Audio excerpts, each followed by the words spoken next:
जय श्री कृष्ण, जय श्री राधे। दोस्तों देखते हैं रूपेंद्र सावरिया यूट्यूब चैनल के माध्यम से। दोस्तों एक वीडियो ज्यादा वायरल चल रही है, अभी करेल में दीक्षा शास्त्री की भागवत चल रही है और उसी में विधायक जी का आगमन हुआ और विधायक जी ने बात करनी थी कोई टॉपिक पर, विधायक जी ने छेड़ दी शास्त्रियों के ऊपर। एक शास्त्री को मंच से उठा के गांव से बाहर भिजवाया।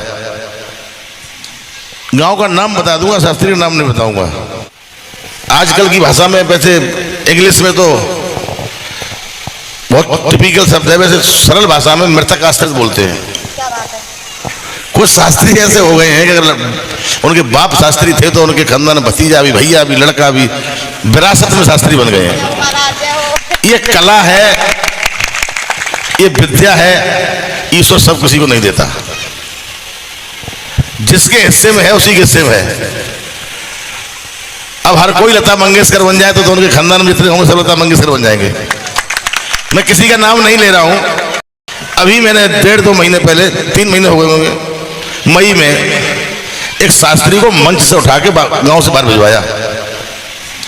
गांव का नाम बता दूंगा, शास्त्री का नाम नहीं बताऊंगा। गांव का नाम है नगलापरी, मनोना के पास।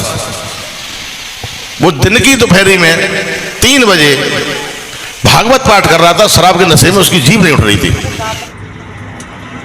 लेकिन इतना ध्यान रखना विधायक जी, आप शास्त्रियों के ऊपर बात तो तुमने छेड़ी है, आपने ये बात के माध्यम से विवाद खड़ा कर दिया। सभी दर्शक लोग देख रहे हैं आपकी बात को और मैंने भी सुना अपने कानों से। आपने जो शास्त्री लोगों की बेइज्जती की है वो कहीं तक आपको अच्छा नहीं पड़ेगा, वो कहीं तक आपको अच्छा नहीं पड़ेगा विधायक जी। मैं आपको बता रहा हूं, आपने दिग्गज कलाकारों की बेइज्जती की है, दिग्गज कलाकारों की। एक प्रश्न का उत्तर नहीं निकलेगा दीक्षा शास्त्री पर। ये कल से बाजा हलाना सीख गई दीक्षा शास्त्री, बड़ी दिग्गज कलाकारों की बेइज्जती करवा रही हो और वहां ताली बजा रही हो। बेटा ये शोभा नहीं देता है तुम्हें। मैं रूपेंद्र सावरिया जी बात कर रहा हूं और मैं गलत वीडियो को जहां तक घसीटता हूं ना कि धोती खोल देता हूं पूरी, समझ लो। गलत है तो गलत है और गलत पे बोलता हूं, हमेशा बोलता हूं। दीक्षा शास्त्री ने सोचा कि यहाँ तो दिग्गज कलाकारों की बेइज्जती हो रही है तो हमें भी ताली बजाना चाहिए। अरे अकल कहाँ रख दी तब उस समय बाजे के ऊपर है। कम से कम तुम स्वर्गीय सम्राट ब्रजेश शास्त्री जी की लाइन में 2-4 शब्द तुम भी बोलती हो, 2-4 शब्द क्या, तुम तो पूरी भागवत उन्हीं की तर्जुम कहती हो। तुम्हें शर्म आनी चाहिए। धिक्कार है तुम्हारी शास्त्रातगिरी पर, धिक्कार है तुम जैसी लड़कियों पर। अकल ठिकाने आ जाएगी दीक्षा शास्त्री। फ्यूज उड़ जाएगा, फ्यूज 20 और 25-15% वाले फ्यूज सारे उड़ा दूंगा। मैं रूपेंद्र सावरिया एंटरटेनमेंट चैनल से बात कर रहा हूं। अब विधायक जी से कहना चाहूंगा, विधायक जी आपने गलत शब्द बोल दिए, बहुत ही ज्यादा जनता पर असर पड़ रहा है। मैं स्वर्गीय श्री स्वर सम्राट जी का बहुत बहुत आभारी हूं, जो उन्होंने कभी अपने मुखारबिंद से ऐसे शब्द कभी नहीं कहे जो किसी को बुरे लगे। आजकल की ये लड़किनी शास्त्रार्थ कर रही हैं, इनकी शास्त्रार्थ में धिक्कार है, ऐसी शास्त्रार्थगिरी पर जो तुम ताली पीट रही हो वहां पर। विधायक जी तुम्हारे ही परिवार को लेकर के और बेइज्जती करते जा रहे हैं और तुम वहां ताली बजा रही हो। तुम्हें क्या मिला इससे, हमें ये बता दीजिए कि तुमने ताली क्यों बजाई, इतना बता दो हमें बस।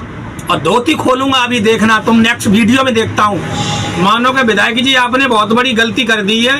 आप भागवत में आए, अपने मध्य से आए, आपको बुलाया गया तो आप शास्त्रियों की बात को छोड़ करके कोई और विस्तार बात करते, अपनी राजनीतिक बात करते। मुझे भी अच्छा लगता, जनता को भी अच्छा लगता और जितने भी दर्शक यूट्यूब चैनल के माध्यम से सुनते उसको भी अच्छा लगता।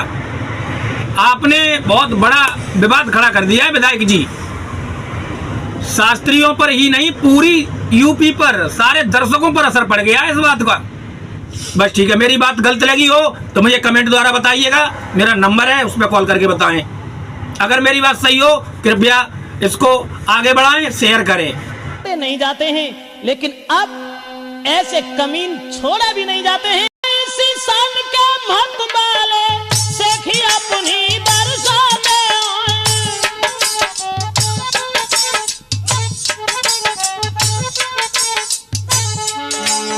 चीता जब मरने को आता है बगल में पंख जमे आते हैं।